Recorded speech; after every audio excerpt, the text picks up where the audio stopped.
Good afternoon, everybody. Welcome on in to another edition of the Full Court Press. Eric Frandsen, Jason Walker, here on 106.9 FM, 1390 AM, streaming on 1069thefan.com and on the 1069 The Fan mobile app. Thanks for being here with us.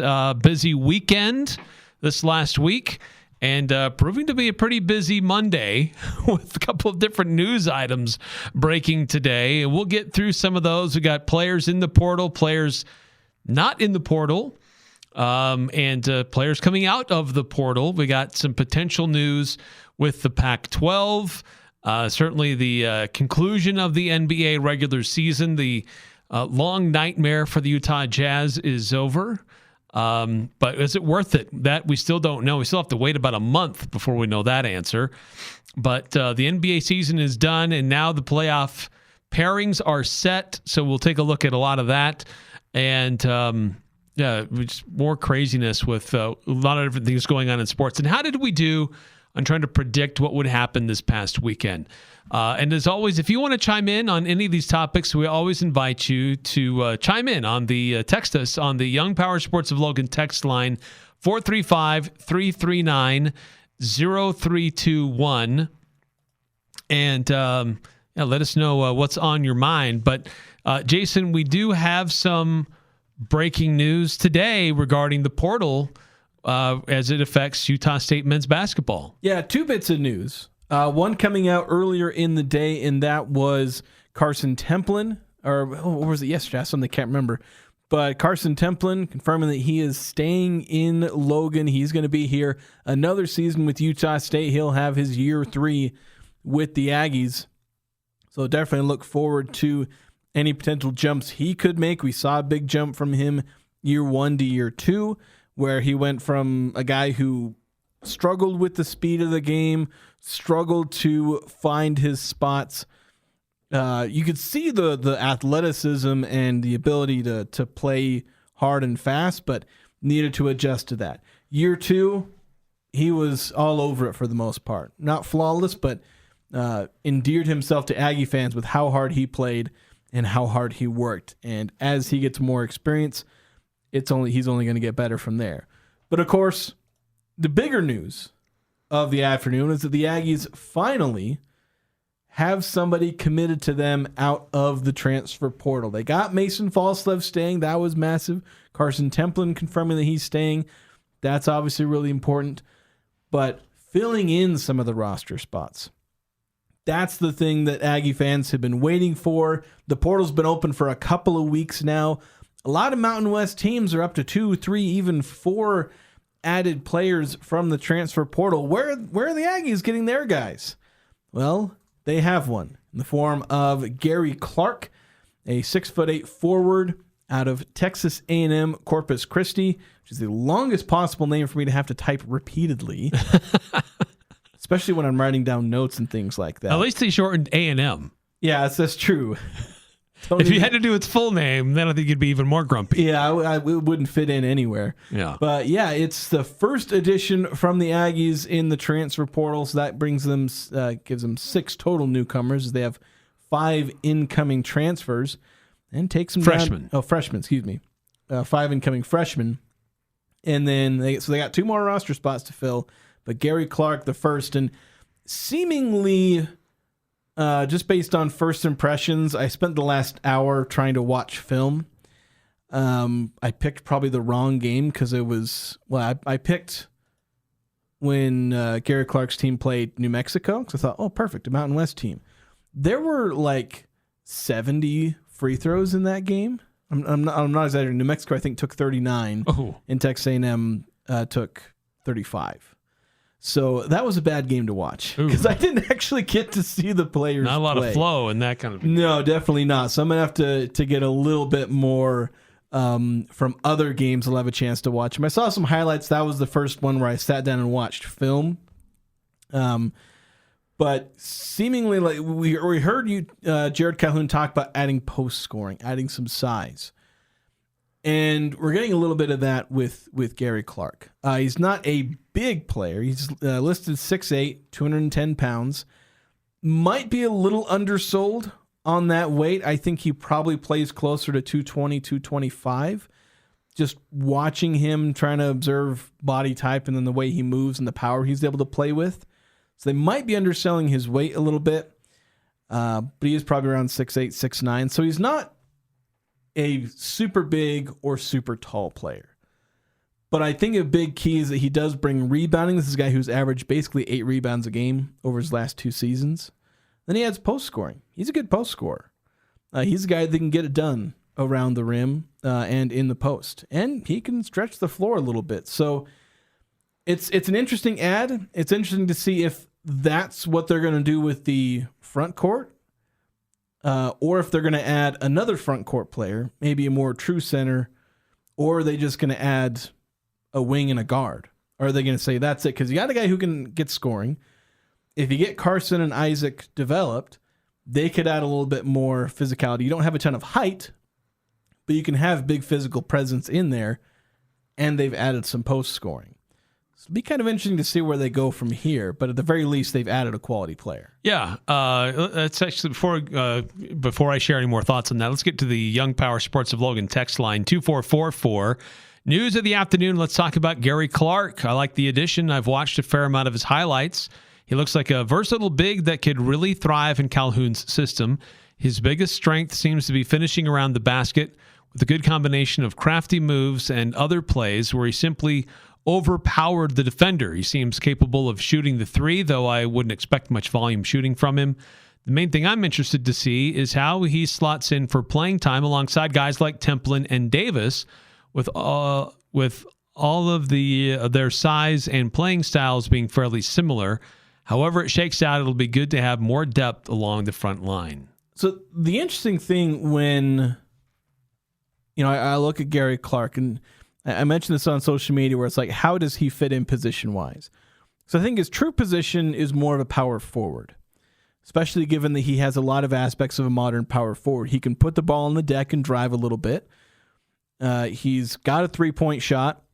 Well, those 2.444 noted. You're not going to see a ton of that from him. Career shooter, I think he's at 30.5% on like 1.5 attempts per game. Last year, he was at 33.3%, which is just about dead on average for a collegiate basketball player. But at 1 to 2 attempts per game, you'll take your power forward shooting 33%, especially with the size and rebounding he's going to bring to you. So he'll stretch the floor enough. And I think that aspect, the fact that he can stretch the floor and then do a little bit more in terms of perimeter, like he can attack a closeout. Because Karson Templin, he couldn't attack a closeout super well, and even if he had a 3-point shot, because he doesn't quite have the ability to dribble and have that kind of fluidity to attack the basket from the perimeter. He can do it from the post for the most part. But Gary Clark has that, more of the power forward skills. Again, the ability to play from the perimeter a little bit, but obviously at power forward, you're going to spend a lot of time in the post. So he can post up, shoot the three, attack a closeout if he needs to, pass a little bit. So he's got a lot of those power forward attributes. And I think because of that, he plays well alongside Karson Templin and Isaac Davis. You could have a starting lineup where Karson and Gary Clark are out there at the same time. I think they would be compatible with each other in the front court, at least from a first impression. You'd have to see a little bit more. I might need to watch a little more film, but my first impression is you could start those two next to each other, and you'd be fine. You might be lacking for a 7-footer, but both of those guys can play pretty big. Karson Templin's got a decent wingspan. He can play a little taller than his listed 6'8". And that's where I'm curious, like, Jared Calhoun could maybe let it be as far as his bigs, because he's got 5 of them, I think. Or is it 4? So you got Clark, Templin, Davis. Okay, he's only got 4 because you got Ueasy. I think that's it. So you may want to add another. So, yeah, I think they may end up adding another big. So maybe they try and go after like a 7-footer. Well, he's made it pretty clear that he wants a true center, real true big man. Even though these guys that he already has on his roster, you can look at them and say, well, if that's not a big man, who do you want? So this Clark doesn't seem to fit the mold of who he's been talking about, who he still wants. Yeah, he's not a true center in the sense of, your 6'10" to 7-foot guys. So I think they could end up going after, and it may come down to like can they get a 6'11", 7-foot guy? It's like all those guys are getting gobbled up by power conference teams. Anybody who stands like 6'11" or taller is getting paid $500,000 to go play at a power conference team. It is hard to find those guys. Boise State got really lucky landing a guy like Drew Fielder, where he has a lot of the stuff that you'd like to see the Aggies have in their in a center for them. But if the Aggies strike out on, your 7-footers, they'd have something to work with. But yeah, I think in counting the number of bigs, I think they're definitely going to add at least one more, just because you'd like to have 5 bigs on your roster, because you don't want to, if one of them goes down, suddenly you have 3 bigs on the in your rotation, and that's too few. This could be really rough. Let's go back to the Young Power Sports of Logan text line 7241. You can just type out TAMUCC, right? Oh, I go even shorter. I go TAMCC. Yeah, that's what my notes say. That's all. That's still almost too many letters, and I'm not going to say that out loud. But yeah, when I have seen TAMU for Texas A&M. Yeah, but yeah, I've in my notes where I've been like wrestling. Oh, the team. What do I call them? His team? No, it's just TAMCC. Just to go really quickly, because I ain't writing that whole thing out. And then 5338, is Clark genuinely a Mountain West Conference caliber player? Yes, he is. Watching him go up against New Mexico, maybe because it's the best team, but generally, I thought he played really well. He played more of a power forward role in that game, although that was earlier in the season. I need to watch some of his late season stuff to see if that held. But yeah, he's a Mountain West caliber player. He's got the physicality, he's got the rebounding, he's got the rim finishing, and a decent enough 3-point shot that, he's got the body and the skills of a Mountain West caliber player. If they play him as a power forward or small ball center, I think he's going to thrive a ton. If he has to play center full time, I think that's where he could struggle at times.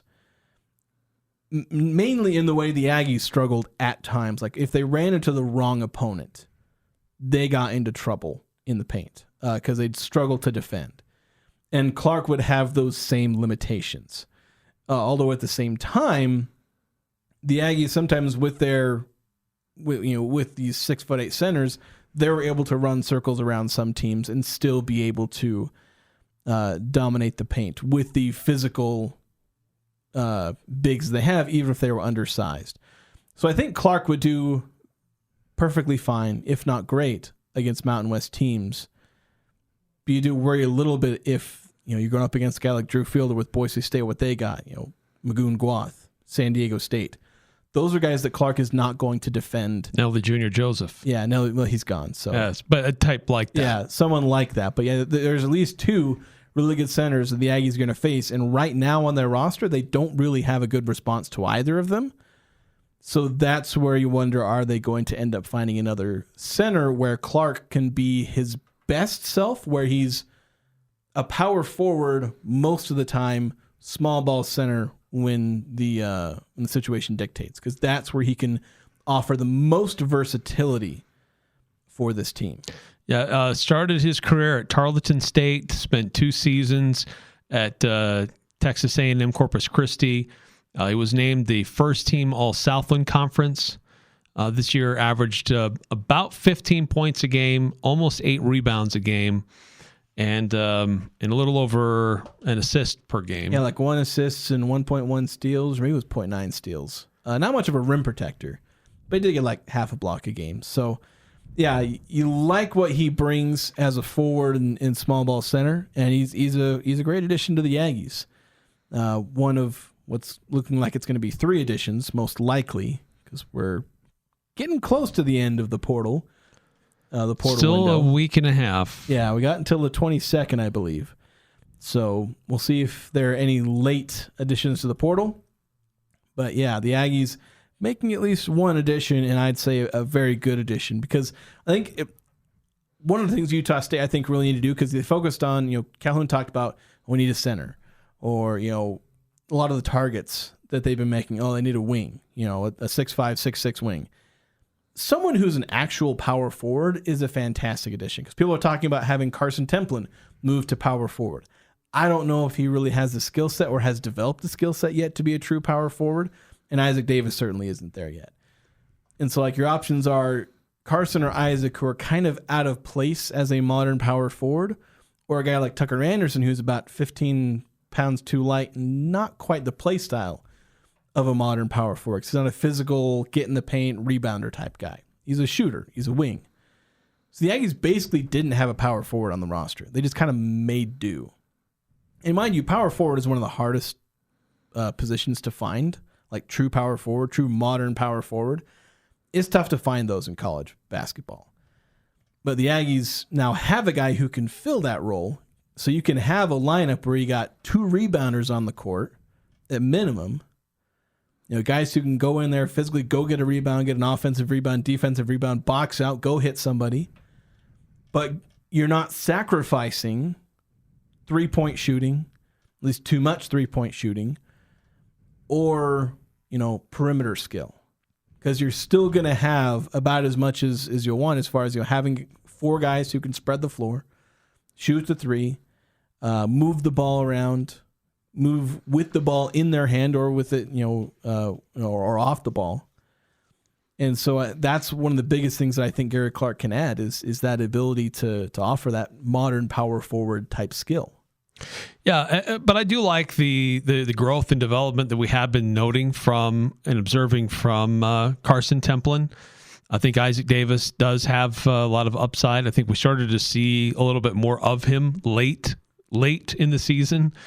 But those are guys that it's just an important development off season for them to get more playing time, because coaches are going to find guys who can come in and play and help the team. So it's on them to develop and find their own niche in that. But Utah State getting bigger, a little more versatile. I think they still need a true center, and could probably use another scoring wing player. But this is an interesting addition, I think, for Utah State, as they got the commitment from Karson Templin today, or was last night. I can't remember exactly where it happened, but I think it was today. But where he made it definitive, he's coming back, and then Utah State making the announcement that, Utah State didn't make the announcement, but it's being reported that Clark is coming to Utah State, a versatile power forward coming from Texas A&M Corpus Christi. All right, we got to take another timeout here on the Full Court Press, but there's still time for you to weigh in. 435-339-0321. We got some texts coming in. We'll get to those on the other side of this timeout. Welcome back to the Full Court Press. Eric Frandsen, Jason Walker. Yeah, news today, Utah State basketball is getting a commitment from Garry Clark, 6'8", power forward from Texas A&M Corpus Christi. And to the question about, is he a Mountain West player? Look at the roster last year and where those guys came from. And look what Coach Calhoun was able to achieve with a lot of those guys. Yeah, well, and even look a couple years ago, Danny Sprinkle took an all WAC team. Yeah. To Tech. He had obviously Great Osborne, Big Sky, excuse me. Big Sky. Montana State. Next to Great Osborne, Darius Brown, guys who had played small major ball their whole careers to that point. Darius Brown played 4 seasons of Big West, Big Sky ball. And yeah, they were 2 of the best players in the Mountain West. So the question comes down to, you watch some of the film, watch some of the highlights. Of course, ultimately, we don't know for sure until they start playing. But Gary Clark's is a very good player. Yeah, I think it's a nice addition. I wouldn't call him a future star for the Aggies. That would be a bit of a surprise if he ended up being like a star player. But he should be a starter and should be one of the key contributors for the Aggies next season. He's starting caliber. Yeah, starting caliber. Should be one of the starters and a guy who will make an impact for the Aggies, a big impact. So I think it was Evan Mia who he's got his transfer portal, and he has star ratings for all the transfer players. And Gary Clark is listed as a 4-star transfer, 216th overall in the portal. It's a nice get. Yeah, it's a really solid get. There are guys who are ranked lower that are going to Power 5 schools. So it's a good transfer, a guy who will contribute on offense and on defense, I think, in a lot of different ways. Back to the Young Power Sports of Logan text line 6328. Do you think the transfer portal and NIL needs regulation? And is it fair to say that they take away from the sports? I think the problem is, like, does it take away from the sport? Technically, no. It hurts fandom and stability, though. That's where it ends up hurting. Yeah, because ratings for the NCAA tournament were up. Ratings for the college football playoff were up. So based on those metrics and, fan attendance, TV viewership, it's hard to say that it's hurting the sport. Yeah, and the on-court product is not suffering. And I think there's a lot of excitement. And it certainly helps the sport in general because it keeps eyes on college basketball and college football long after a lot of people would have tuned out. Now, maybe kind of frustrating the way that it drags people's eyeballs to work. It's like, it's the transfer portal. Is your team going to stick around, in football or basketball or any other sport? So it's a bit frustrating there. But yeah, for the sport as a whole, is doing fine. It's okay for the sport in the short term. It's still unproven in the long term. Yeah, and that may be some of the questions is, does it hurt the sport long term? Because what it's impacting negatively immediately is the fans. And the fans will ultimately drive the sport. So you see a lot of people saying, I'm fed up with college sports, I'm going to stop watching. Well, when is that going to happen? Is it going to happen? Is there going to be a decline in people paying attention? Part of the issue is that the people who are most vocal about, not liking NIL and it impacting the sport tends to be guys like us who follow mid-major basketball, G5 football, and we're a vocal minority at best. So I don't know, if the G5 and mid-major interest wanes, does that truly impact the sport as a whole, the Power 5 and high major conference level? I don't know. Yeah, but does it need regulation? It does. I think it does. It eventually will. The stuff from this past week in Tennessee with Nico Iamaleava illustrates problems in the system. Problems that are happening at the Power 5 level. It's when those guys are getting hurt, that's where you potentially see some changes happening. The people who are the movers and shakers. Because the mid-majors and G5s, we're all getting hurt, but they don't care about us down here because we follow the schools that don't make as much money for the NCAA. Mm-hmm. So it's when these bigger budget schools, when they are suddenly complaining about things, that's when things potentially change. And the House settlement shows that there are changes on the horizon, and I think those are going to help.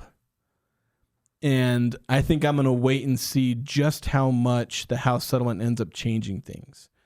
Because if it ends up providing, because it doesn't provide any specific regulations in the transfer portal, on NIL and things like that, but it's shifting the system a little bit toward revenue sharing, maybe towards some kind of actual contract.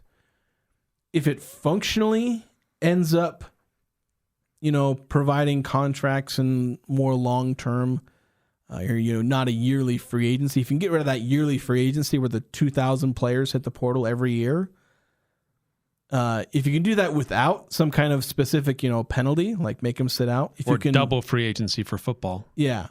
If you can find a way to basically, again, maybe not make a regulation, but basically have it as an incentive or a system that discourages that somehow.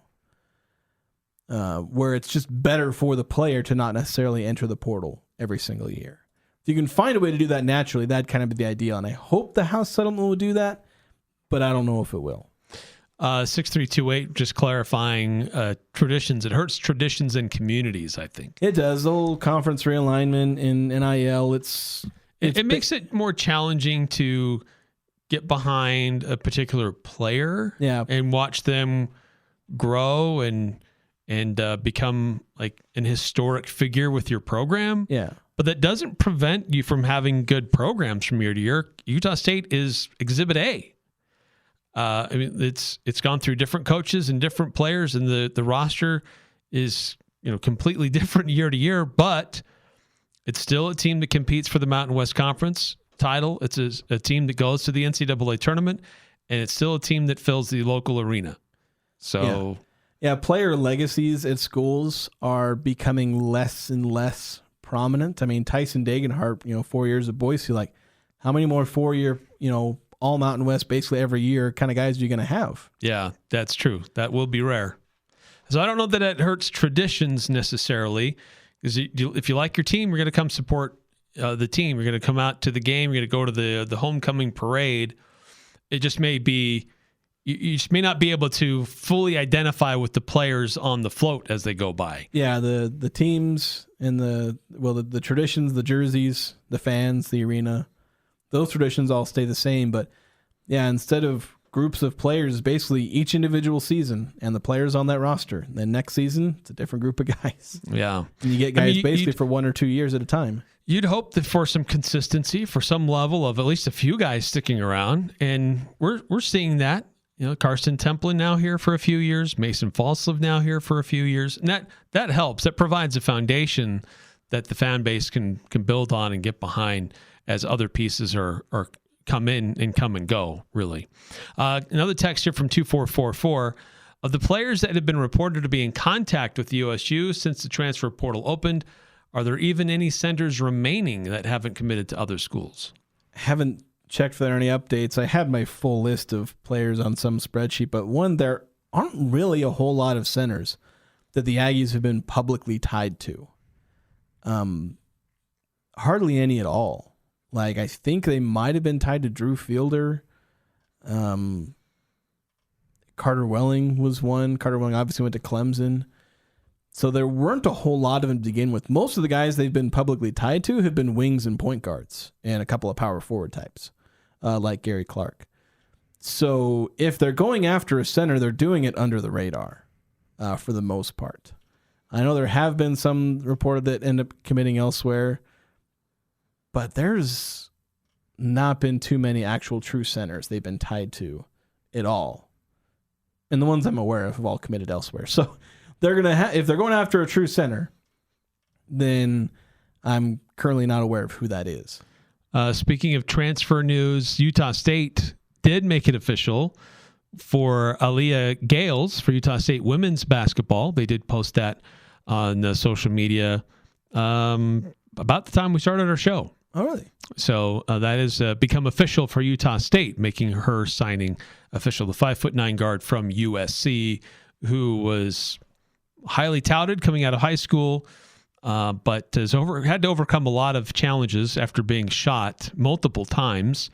But making an opportunity to get herself back and have Utah State be a new home for her to help her in that progress and help Utah State get moving forward as well. Yeah, I think to some degree both player and program are in a similar position of just being kind of down in the dumps in a little bit, where I know Gayles had a lot more potential than Utah State's program has ever been touted for, but like she's a 5-star prospect, number 8 ranked prospect in the country, as you mentioned, shot several times, had to, relearn some motor function, essentially, making sure she could actually walk, use her arms properly, relearning a lot of that stuff.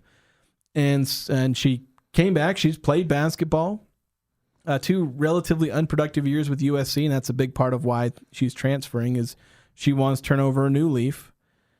And Utah State's going to provide the stage for her to do that. She's going to come in, be arguably the most talented player on the roster by far in terms of high school potential. And she's going to have a chance to just go at it, work hard, and do the best that she can. And I think that if she has that potential with her still, if it hasn't been robbed of her from that incident back in 2022, if that talent hasn't been taken away from her, then she's going to thrive here at Utah State. Yeah. I think that's somebody who wasn't getting an opportunity where she was before.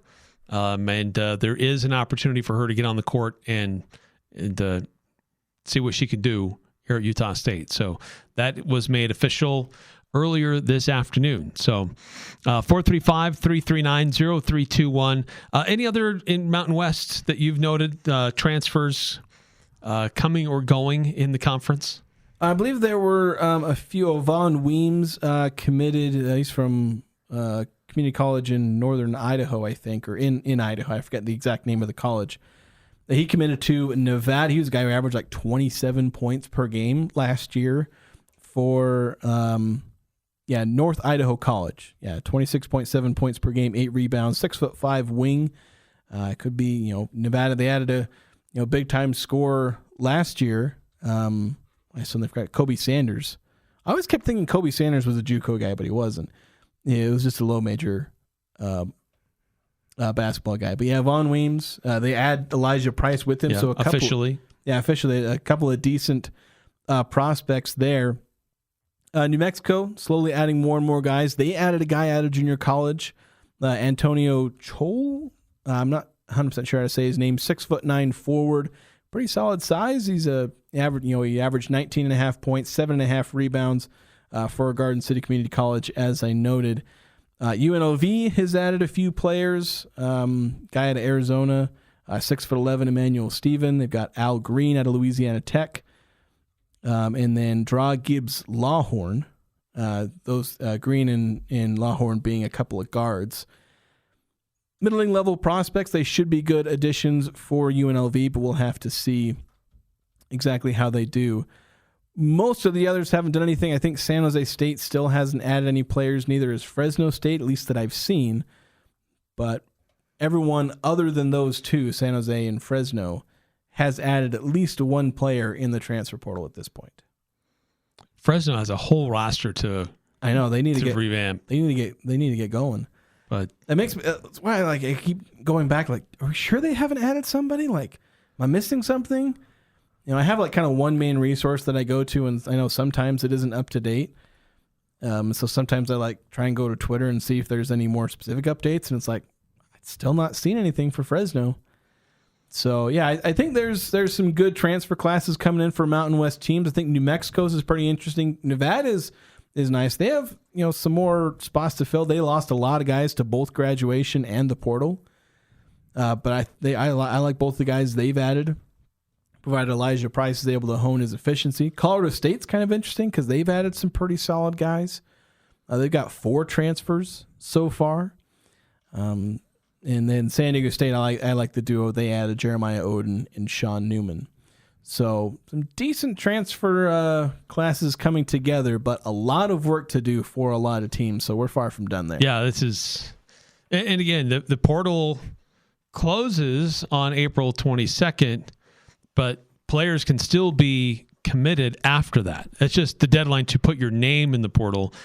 Roster building can still happen for weeks after that. Yeah, as far as I'm aware, there really isn't a deadline to commit. Any deadline to commit is basically just, can you get on the team, enroll for class, and be a part of the team? Because, as far as I'm aware, that's about the only deadline there is.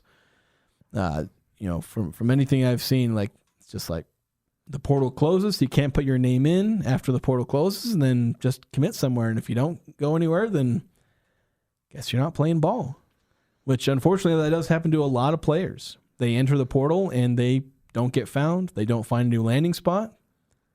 And that's just it for them. 435-339-0321. If you want to chime in on the Young Power Sports of Logan text line, what's latest in the portal? Utah State's Karson Templin announces he's going to come back. He's sticking around. And then the addition of power forward Gary Clark from Texas A&M Corpus Christi, the first announced Utah player out of the portal coming to Utah State. Still a few more spots that do need to be filled for Utah State's roster. So we'll continue to keep an eye on that and monitor any other additions that could be coming. Hopefully no more going for Utah State. But as we said, there's still time, about a week and a few days for that to still happen. But coming up next year on the Full Court Press, the latest on what could be happening with the Pac-12 media deal. There's potentially some movement there. We'll discuss that next here on the Full Court Press. Welcome back to the Full Court Press. Eric Frandsen, Jason Walker. 435-339-0321. That's the text line to chime in. Big news today. Karson Templin going to social media earlier today announcing that he is going to stick around at Utah State. And also Gary Clark reportedly announcing that he is coming to Utah State out of the portal. He played his last 2 seasons at Texas A&M Corpus Christi and was a member of the Southland Conference first team. So brings some versatility and scoring to Utah State, certainly, and some size. So nice addition there for the Utah State men's basketball program. But shifting gears a little bit, we continue to play the waiting game and what's going on with the Pac-12. And last week, there were reports from John Wilner that the Pac-12 was basically trying to decide, do they want more money or do they want better exposure? Because that's kind of what they're having to decide between options for non-linear subscription streaming services, which could earn the conference more money, or do you take less money but be on more recognizable, easy to find channels? And then not a whole lot is moved on that, except today there does seem to be a little bit of movement as regards to Oregon State and Washington State for this next year, because right now they do not have a media deal for this upcoming season. Yeah, they got to find something quick. And it seems like they have. I mean, they had to find something quick for last year. And they got it through the CW, and reports seem to indicate that the CW is, again, going to be kind of the primary carrier for their football, as they're effectively independent. So it seems like that's going to be their primary TV partner. And with that potentially getting settled, it's also possible that a full-on Pac-12 media deal won't be too far behind. Right, because there's this sense, then this is John Canzano is reporting on this today, but there's a sense that they won't do 2 separate media rights deals. It's unlikely that they'll put something together for just 2025 and then come back around and do something for 2026 and beyond. It's more likely that they'll lock something in for this fall that also carries them into the future, or at least this next contract cycle for media rights. So CW seems to be the front runner for this. And so that seems to indicate that they'll probably be in the primary position of inventory for 2026 and beyond. Doesn't necessarily mean the CW could be their only media partner. It could be in the mix to be their primary media partner. Yeah, I think for football and then maybe basketball as well, we'll see. They obviously seemingly were fine with having all those football games for Oregon State and Washington State last year. And yeah, that would fall more into the easily accessible. CW, very easy channel to get, obviously. Isn't it like most basic cable is pretty much going to have the CW? Yeah, yep. So anyone will be able to watch it, pretty much. You got a TV antenna. It gets you into more homes than a lot of other options. Yeah, anybody will be able to watch your football games, and at a good viewing hour. You're not going to be these like 9 a.m. Kickoffs or tip-offs. You're not going to be at like 9 p.m. tip-offs or kickoffs. Or on a Sunday night or a Tuesday night. You wouldn't have to do these really unorthodox things, which they were contemplating. It's like, if we want to be on, a major network or some kind of streaming or whatever, like, you may end up having to do something really interesting. But if you have the CW, that's the advantage there. You probably don't get as much money from the CW, but the positive there, and it's good for the fans, is you can tune in, and your team will be playing at 6:00 on Saturday, and you can watch the game. The advantage of CW is it's not Fox, it's not FS1, it's not ESPN or ESPN2. So it's not a recognizable brand name, or even CBS Sports for that matter. It's not really a recognizable carrier of live sports, but they have been growing their portfolio here recently. And you're right, they're not going to be crowded out by other positions. The other thing that's out there, another notable platform that is looking for inventory that they need to fill now, is Turner with TNT or TBS, who will be losing the NBA. And they've been doing baseball. They've been doing hockey. They did the NBA. But could they be doing a little bit more with college football and other college sports? And certainly we know they play a lot of games when it comes to the NCAA tournament. So they know how to do this and they know how to promote it. So there are options out there. But one thing that was interesting from John Wilner today from the Mercury News is actually, this is from over the weekend. He posted a mailbag column where people ask different questions and he shares his responses.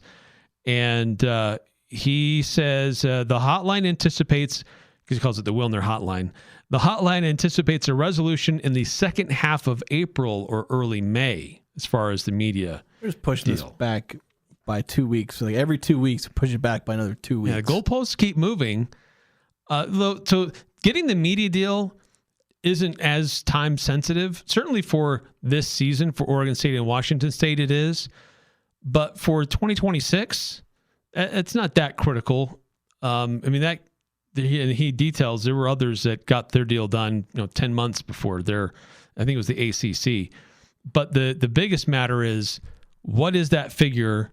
And now can we use that figure to go get that 8th football playing school? Yeah, that number, and it's got to be a good looking number, because if it's like 7 or 8 million, you're not getting anybody notable. You're not getting your dream schools. You're at that point you're pitching to teams like Texas State, and you may not have any other good options. You may have to make them give them a full media share because they want a full bowl of soup, I guess. So yeah, it's getting this media deal done. Sorry if you didn't understand the analogy. It's a Texas State president. Chronically online people reference. Will understand. Yes. But it's you got to get it done, fairly quickly. And that's again where the Pac-12 may be losing leverage, is they can't get a super high number because they don't have the leverage, and the TV executives, they don't want to pay a ton of money for this either. They just want to pay as little as possible to get this inventory. And so it's a lot of things are working against the Pac-12 to get a really good media deal. And it may be why it's taking so long is because the Pac-12 was pushing back against low ball numbers. That's probably what's going on. That could be part of it. And part of it could be too, the Pac-12 has its own studio. How much is it going to be involved? How much does it need financially to produce games and events? Or how much does that save? How much opportunity does that provide these other networks to just take what they're giving them? Yeah, it's possible you use that kind of stuff, but another aspect to this, obviously the big time of events, men's basketball, football, those are things that the CW, and maybe this is also where Turner Sports could come in, because like with the Mountain West, you have Fox and CBS. Maybe it's the CW and Turner Sports. Maybe they could both carry inventory. I don't know if there's enough inventory to split between the two of them for both football and basketball. But then say, well, what about all the other sports? Basically, every sporting event in the Mountain West is broadcast in some form or fashion. Is Pac-12 going to be able to do that with every sport? Is that, are they going to have the Pac-12 network? Is that what its new role is going to be, is to be like this streaming service? Or are they going to have like an ESPN Plus, where that's one of the things ESPN Plus does, is it broadcasts a lot of these other sports for a lot of conferences, your tennis and soccer and baseball and all that. Is the Pac-12 going to have a streaming service for those sports? That's another aspect to all this. Yeah, and one last thing here from John Wilner. He says the unmistakable radio silence from the conference and the campuses in recent weeks suggests the process has reached the final stage. However, media deals are like marathons, with the final few miles being the most arduous. So we continue to wait and see what could happen there.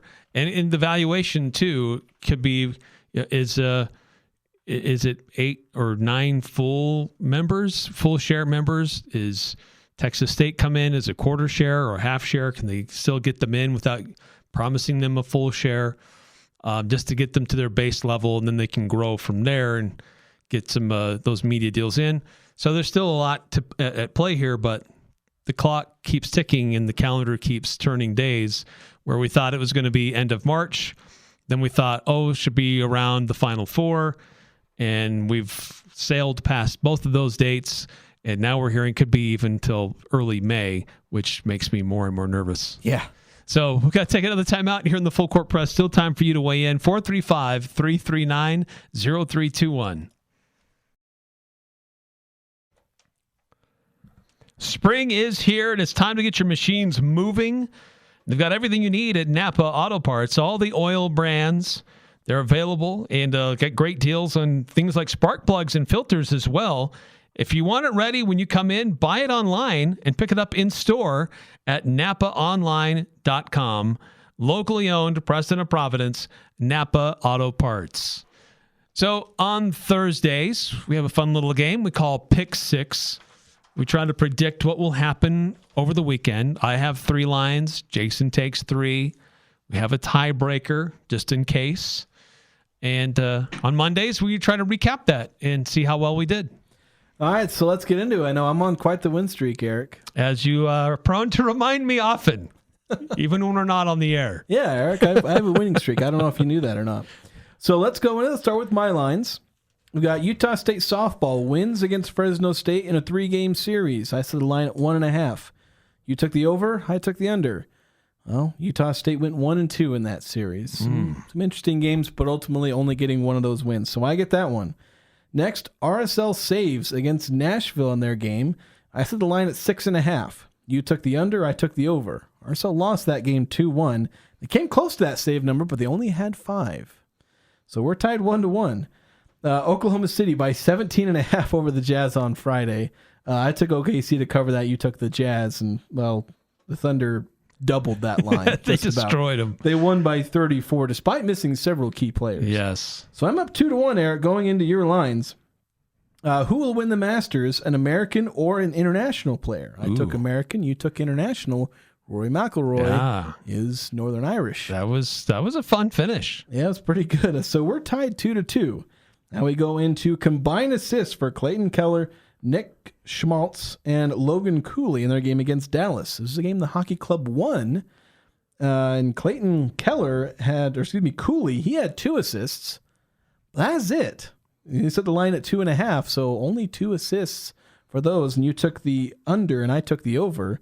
So, Eric, you're up 3-2 going into the last one. Oh, man. Let's see if you can get this. Margin of victory, Bear River by 1.5 goals over Westfield in boys lacrosse. You took Westfield, I took Bear River. Westfield won 11-5. Ooh. So you win pick 6. Wow. That's amazing. Finally. Stop the presses, everyone. Stop what you're doing. Honk your horn. I won pick 6. It's time to celebrate.